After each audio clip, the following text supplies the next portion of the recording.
That particular day when my stepbrother crossed a boundary I never anticipated we would reach transformed into the most thrilling and unforgettable experience of my life.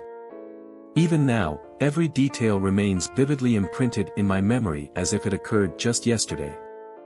It was a Saturday afternoon, and sunlight streamed through the partially drawn blinds, casting a gentle, warm glow on the wooden countertops. I was seated at the kitchen table, absent-mindedly scrolling through my phone while the soft hum of the refrigerator filled the background. It had been a leisurely day, with my father and his new wife, Melissa, out visiting friends, leaving me alone in the house with my stepbrother, Caleb. Caleb and I had never been particularly close, despite sharing the same roof for the past 2 years. We had always maintained a certain distance. It wasn't that we disliked each other, but rather that we simply did not connect. He was the extroverted type, often surrounded by friends, while I preferred solitude. However, recently, there seemed to be a shift in our dynamic. I could not quite identify it, but there was a palpable tension, an unusual energy that lingered whenever we were together. I glanced up from my phone as Caleb entered the kitchen, dressed in a loose-fitting tank top and gray sweatpants, his dark hair still damp from a shower. He exuded a natural confidence that I had always admired, but today, there was an added softness in his expression, a quietness that felt out of character. "Hey," he said, reaching for a glass from the cabinet. His tone was casual, yet there was a gravity to it that made me hesitate. "Hey," I responded, putting my phone down. "What's up?" He shrugged, filling the glass with water from the tap. "Not much, just needed a break from my room. It's too quiet in there." I nodded, observing as he leaned against the counter, sipping his water. There was something about his relaxed demeanor that caused my heart to race, and I quickly averted my gaze, hoping he had not noticed my lingering stare. "Where's Melissa and Dad?" he inquired, breaking the silence. "Still out." I responded that they had mentioned they would return late. Caleb nodded, a slight smile forming on his lips. "So, it's just the two of us, then?" he inquired. "Yes," I replied, my voice softer than I had intended. For a brief moment, silence enveloped us, thick and heavy yet not uncomfortable, as if we were both anticipating something, though neither of us could articulate what it was. Caleb placed his glass on the counter and approached the table, pulling out a chair to sit across from me. Our eyes locked, and I experienced an unexpected surge of electricity. It was not the first time I had felt this sensation, but it was the first time I could not dismiss it. "You've been acting a bit strange lately," he remarked, his tone light yet inquisitive. I frowned, taken aback. "What do you mean?" He shrugged, reclining in his chair. "I don't know, you seem quieter than usual, and you avoid me sometimes." "I'm not avoiding you," I replied hastily, though the words felt insincere even as I spoke them. Caleb raised an eyebrow, a playful smile dancing at the corners of his mouth. "Really? Because it certainly feels that way." I opened my mouth to protest, but the reality was that he was not entirely mistaken. I had indeed been keeping my distance. I was unsure of the reason, perhaps it was the way his presence filled the room or how my heart raced in his company. Whatever the cause, it frightened me, and the simplest way to cope was to steer clear of him altogether. "I've just been busy," I finally said, though we both recognized it was not a convincing excuse. "Busy doing what?" he asked, his tone teasing but his gaze earnest. I shrugged, casting my eyes down to the table. "Stuff." Caleb chuckled softly, the sound warm and inviting. "You're not very good at lying, you know." A flush crept up my neck and into my cheeks. "I'm not lying." "Sure," he replied, his smile broadening. "Whatever you say." There was a pause, and when I looked up, Caleb was still observing me, his eyes searching mine. The intensity of his gaze made my stomach flutter, prompting me to quickly avert my eyes, focusing instead on the grain of the wooden table. "You don't have to be so nervous." After a brief pause, he spoke, his voice now softer. "I'm not nervous," I lied, though my trembling hands revealed the truth. Okay, he replied, his tone gentle yet skeptical. He rose from his seat, approached the refrigerator, and retrieved a soda. Want one? He inquired, holding it up. Sure, I responded, appreciating the diversion. He tossed the can to me, and I caught it awkwardly, the chill of the metal sending a shiver through my fingers. Caleb opened his own can and took a long sip, leaning against the counter while observing me.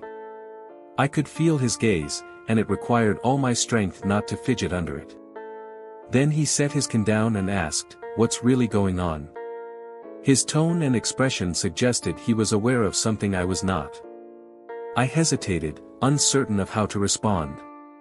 The truth was, I was confused. All I sensed was a change in our dynamic, and it frightened me. "I don't know," I finally admitted, my voice barely above a whisper. Caleb's playful demeanor shifted as he frowned. "Hey," he said gently, "it's okay. You don't have to talk about it if you don't want to." I nodded, thankful for his compassion, yet even as I sipped my soda and avoided his gaze, I couldn't shake the feeling that something had altered between us. Caleb refrained from pressing the issue further, although his gaze lingered a bit longer than usual. He leaned against the counter, his soda can resting in his hand, his eyes lost in thought as he stared into space. I sensed a subtle but undeniable shift in the atmosphere. While we had shared quiet moments before, this one felt distinctly charged. As if the silence was attempting to convey something unspoken. Finally, Caleb broke the stillness, asking, "What's for dinner?" "I'm starving."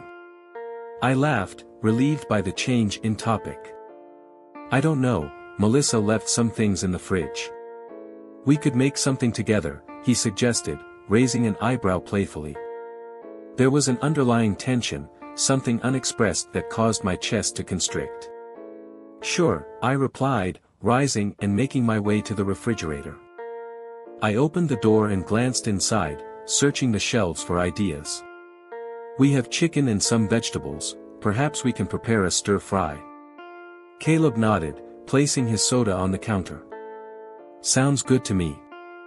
I retrieved the ingredients and placed them on the counter, while Caleb fetched a cutting board and a knife. We worked in a comfortable silence, the sound of chopping vegetables resonating in the room. It felt surprisingly normal. For the first time in weeks, the tension between us seemed to dissipate, replaced by a quiet camaraderie that I hadn't realized I had missed. After a while, Caleb broke the silence. "Can you hand me that pepper?" he asked, his voice interrupting the rhythm of our task. "Sure," I replied, reaching for the vibrant red bell pepper on the counter. However, as I turned to pass it to him, my foot slipped on a stray piece of carrot that had fallen to the floor. I stumbled, and Caleb's hand instinctively shot out to steady me, his fingers gripping my arm firmly. "Careful," he cautioned, his voice calm and steady. "I'm fine," I responded quickly, though my heart raced for reasons unrelated to my near fall.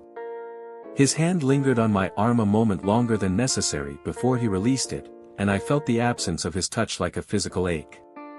"Perhaps we should add, clean as you go, to the list," Caleb joked, his familiar playful grin returning. "Maybe," I muttered, turning back to the cutting board and concentrating intently on slicing the pepper. Yet, my hands trembled, and I sensed Caleb's gaze on me, observing and waiting. "You're quiet again," he remarked after a moment. "What's going on in that head of yours?" "Nothing," I replied too quickly. Caleb chuckled softly. "You're a terrible liar, you know that." I remained silent, focusing on the vegetables before me, but Caleb was determined not to let it slide this time. He set his knife down and moved to stand beside me, his presence warm.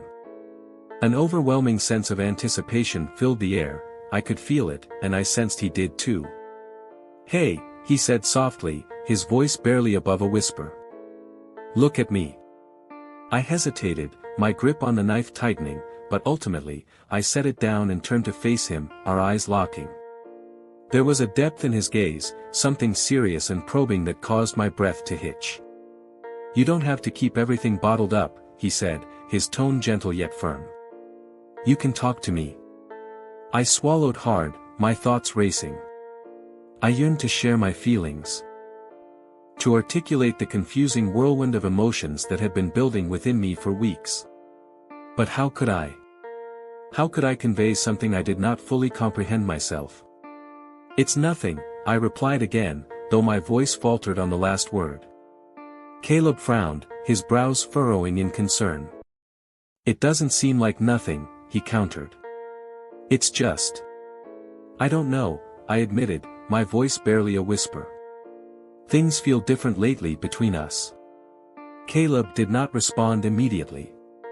Instead, he reached out, his hand brushing lightly against mine where it rested on the counter. The contact was fleeting, barely more than a whisper, yet it sent a surge of electricity through me. They do, he confessed quietly, and I don't know what to do with that. His honesty took me by surprise, leaving me momentarily speechless. For so long, I had believed I was the only one experiencing this, the only one wrestling with the unspoken tension that lingered between us. But hearing him articulate it made me realize I was not alone in this struggle. What if we did nothing? I asked, my voice trembling. What if we just ignored it? Caleb's lips formed a small, sorrowful smile. Do you think we can? He replied. I remained silent, uncertain of how to answer. Ignoring it seemed simpler, safer, yet the way Caleb was looking at me, his eyes dark and intent, made it clear that pretending was no longer an option. The tension between us was tangible, something we could not dismiss or hide away, it was real and intensifying with each passing moment. I finally spoke, though the word felt insubstantial. Caleb moved closer, his presence causing my heart to race. What if we chose not to ignore it? His question lingered heavily in the air between us, charged with unspoken tension. I found myself unable to look away, paralyzed, breathless. The room seemed to shrink, the distance between us diminishing until only he remained, his essence permeating every thought in my mind. I don't know, I whispered, my voice barely rising above a murmur. Caleb's expression softened as he reached out once more, his fingers lightly brushing against mine. This time, I did not withdraw, I could not. His touch was grounding, stabilizing, and for the first time in weeks, I felt a sense of relief wash over me. It's okay, he said gently. We don't need to have all the answers right now. I nodded, my throat constricted with emotion. For a brief moment, we stood in silence, the soft ticking of the kitchen clock providing a backdrop to our shared stillness. Caleb's hand remained on mine, warm and reassuring, and I experienced an unexpected tranquility. Whatever was unfolding between us did not require immediate resolution, we could navigate it one moment at a time. I could still feel the lingering warmth of his hand where it had rested on mine. It was a simple gesture, yet it spread through me like fire beneath my skin. We turned our attention back to the food, attempting to maintain a facade of normalcy. Caleb resumed chopping vegetables while I reached for the skillet, placing it on the stove and adjusting the heat to medium. The rhythmic sound of the knife against the cutting board filled the room, oddly comforting, yet the silence between us felt anything but. Each movement, each glance, carried a weight that had not existed before, and I sensed a shift in the air. You're staring, Caleb remarked suddenly, without lifting his gaze from the cutting board. I flinched, warmth flooding my cheeks. I'm not, I replied quickly, though my tone lacked conviction. He smirked, glancing up at me. You are. I found myself at a loss for words, he was correct, I had indeed been watching him. I was captivated by the fluidity of his hands as they moved with practiced skill, the sharp sound of the blade striking the cutting board was oddly mesmerizing, leaving me in a state of unease. Well, you're in my way, I remarked, reaching around him to retrieve the olive oil. The excuse felt inadequate, yet it was the best I could muster. Caleb remained unmoved, standing resolutely in my path, his teasing grin directed at me as he looked down. Am I? He asked. My response was firmer this time, yes. I stepped closer, determined to slip past him, but the proximity was more intimate than I anticipated. I halted, suddenly acutely aware of how close we were, the countertop pressing against my side, with Caleb almost brushing against me. I could feel the warmth radiating from his body, the subtle scent of soap and cologne enveloping me, and my heart raced so loudly that I feared he could hear it. He did not shift, his gaze locked onto mine, and for a fleeting moment, the playful grin vanished. His eyes searched mine, and the atmosphere between us thickened. My breath caught, my mind racing for words, yet none came. "Jake," he said softly, his voice low and steady, "why are we like this?" I blinked, taken aback by his inquiry. "Like what?" I asked. He gestured between us. "It feels as if there's something here, something we're both too afraid to articulate." His words struck me like a blow. He was right. There had been an undeniable tension building between us for weeks, but hearing him voice it made it all the more tangible, and I was at a loss for how to respond. "I don't know what you mean," I replied, though my voice trembled, a blatant falsehood we both recognized. Caleb sighed, running a hand through his hair. "Yes, you do." The skillet on the stove began to sizzle as the oil heated, but neither of us moved to address it. The world around us faded, leaving just the two of us in the charged silence of the kitchen. "Caleb," I began, but he interrupted me. He softly urged, "Don't try to pretend this isn't happening." I opened my mouth to protest, but the words faltered as he stepped closer, his gaze fixed on mine. My back pressed against the counter, and I realized too late that I had no escape. Although he wasn't physically touching, his presence was suffocating, making it difficult to breathe. Then he asked, "You feel it too, don't you?" His voice was barely a whisper. I swallowed hard, my throat dry. "I don't know." "Yes, you do," he insisted, his tone firm yet gentle. "You're just scared." He was right. Fear coursed through me, fear of what this meant, fear of the consequences of crossing that line, fear of my racing heart and chaotic thoughts. But more than anything, I was afraid of how much I desired this, how much I desired him. I began, but my voice faded. Caleb hesitated for a moment before gently brushing his fingers against my cheek. The touch was soft and tentative, sending a jolt of electricity through me. My breath caught as I gazed up at him, frozen and unable to think. "It's okay," he said quietly. "You don't have to say anything." Then, before I could intervene or stop myself, he leaned in. The kiss began gently, a soft press of lips that felt more like a question than a statement. My mind screamed for me to stop, to push him away, to declare this was wrong, but my body betrayed me. I leaned into him, gripping the edge of the counter for support as the world around me shifted. Caleb's hand moved to my jaw, tilting my head slightly to deepen the kiss. I let out a soft, involuntary sound, which seemed to encourage him. The kiss intensified, becoming more urgent and insistent.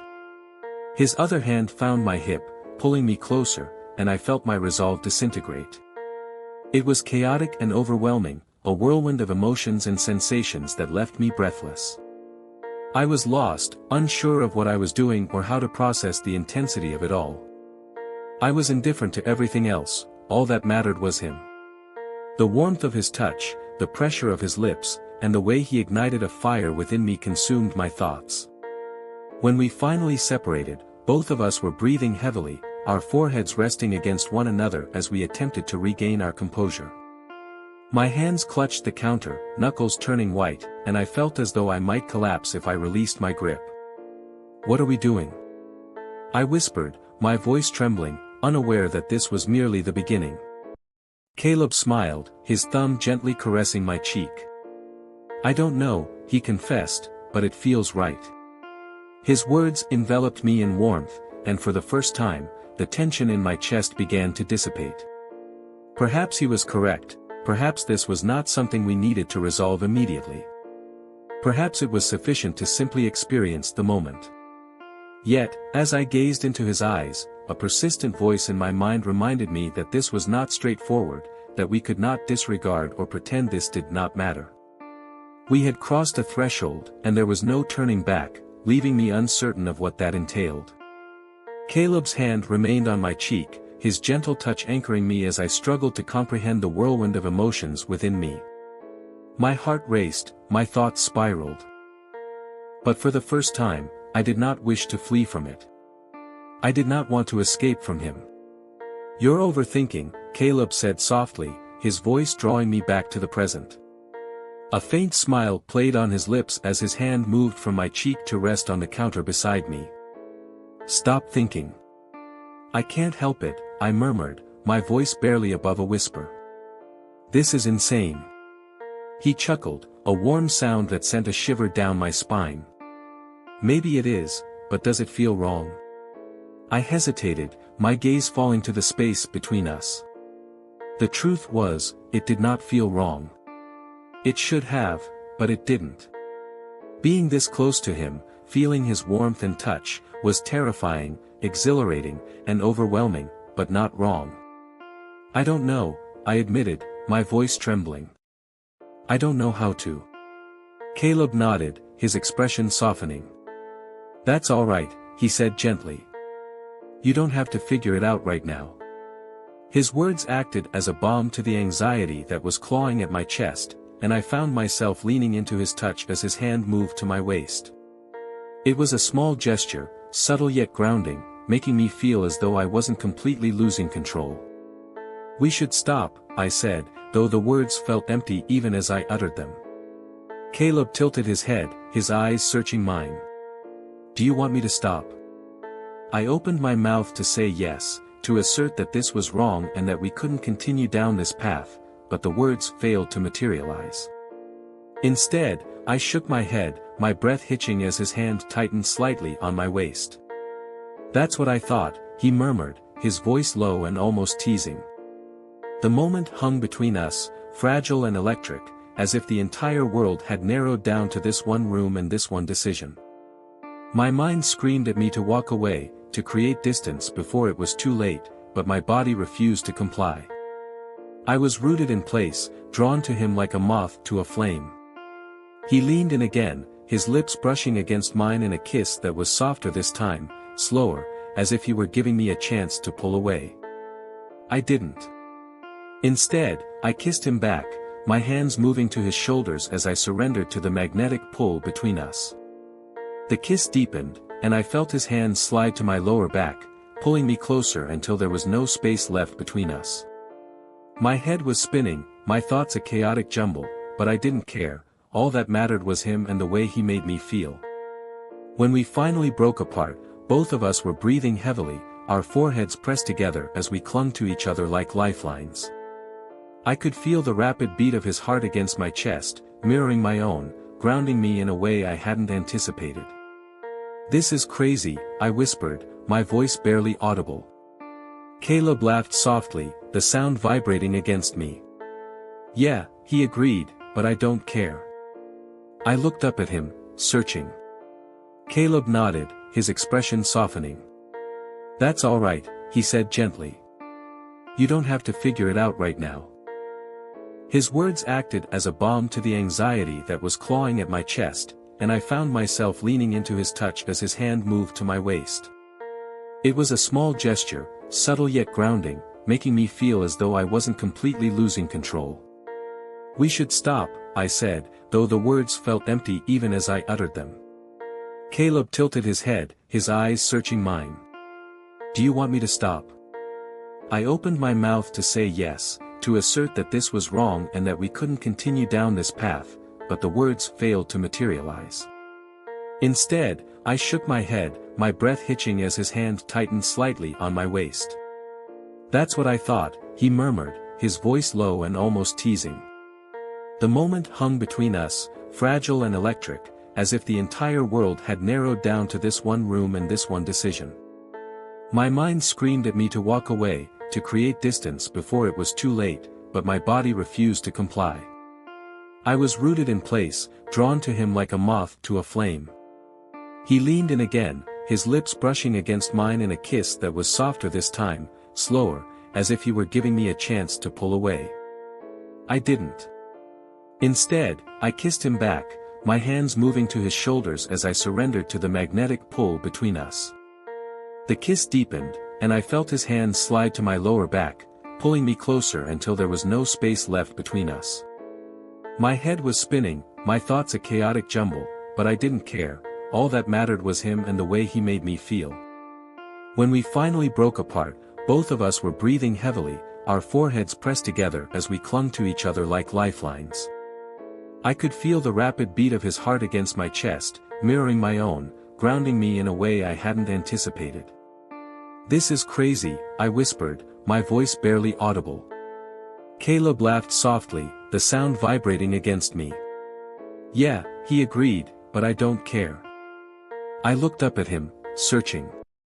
Our gazes would occasionally meet, igniting an undeniable and electric connection between us.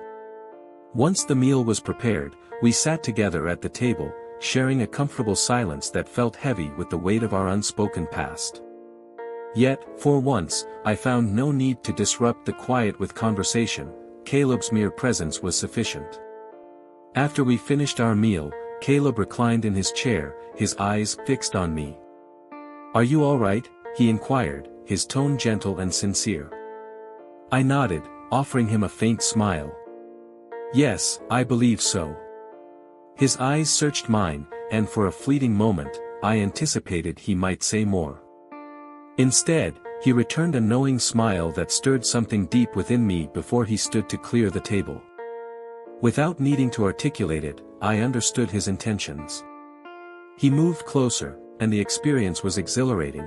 He was undeniably attractive, and I had fantasized about this moment several times, questioning whether I was caught in a dream. He was exceptional in his actions. And as we progressed further, a brief silence enveloped us afterward. "This changes everything," I murmured, my voice barely audible. Caleb nodded, his demeanor serious yet devoid of regret. "It does," he affirmed, "but perhaps that isn't such a negative outcome." His simple words bore a significant weight, addressing not only our relationship but also the broader implications for our family and the fragile equilibrium we had long maintained. Everything felt altered now, and retreating to the past was not an option. However, as I observed him moving about the kitchen, I realized that perhaps I did not wish to return to what was.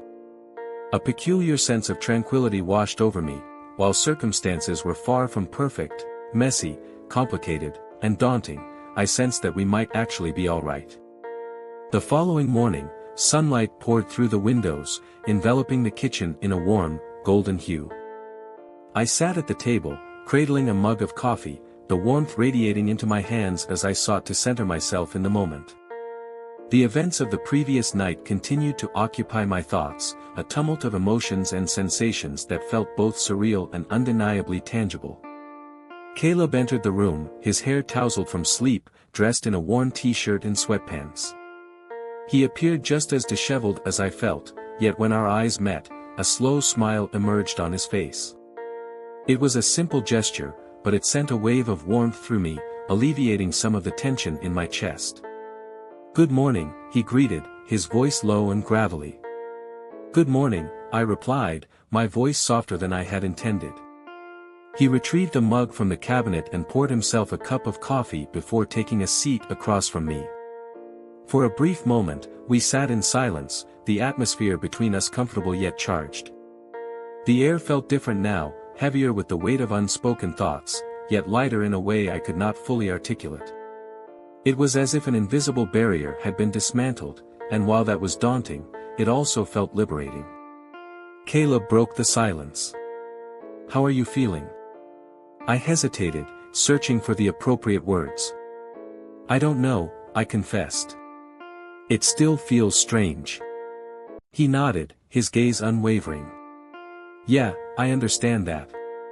There was a quality in his tone, an openness, a vulnerability, that made it easier for me to express myself. "But it doesn't feel wrong," I added quietly, my eyes lowering to my coffee mug. Caleb reached across the table, his fingers lightly brushing against mine. "It's not wrong," he asserted firmly. "It's just us." I looked up at him, my heart racing at the intensity of his gaze. There was no hesitation or doubt in his expression, he meant what he said, and it provided me with an unexpected sense of comfort. Perhaps he was right, this situation was less about right or wrong and more about what felt genuine.